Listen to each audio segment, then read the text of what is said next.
Hello दोस्तों, friend नमस्कार। अपना सब क्वेश्चन बानी बहुत अच्छा बानी, स्वस्थ मस्त। तो दोस्तों हमारा वीडियो आप लोग देखा तानी, आज गए बहुत अच्छा वीडियो।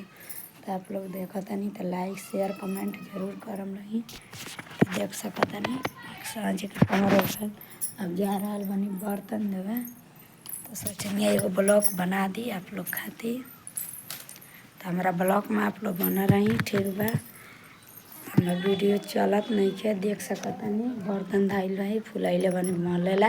हम जा रहल बानी बर्तन धोवे, वीडियो बना लेनी। अब बर्तन धो के अब खाना बनावे जा रहल बानी।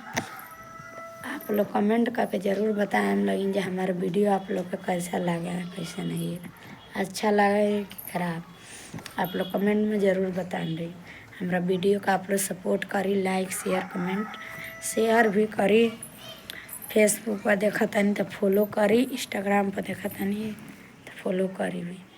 आप लोग सपोर्ट करी हमारा वीडियो के।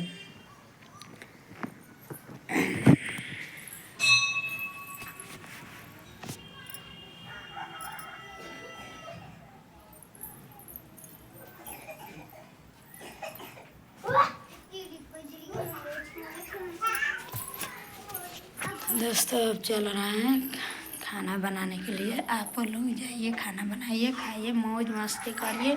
हम भी मौज मस्ती कर लिए। अब जा रहा है खाना बनाने के लिए। तब तक मेरे वीडियो में बना रहिए। तब तक मिलते हैं नेक्स्ट वीडियो में। टाटा।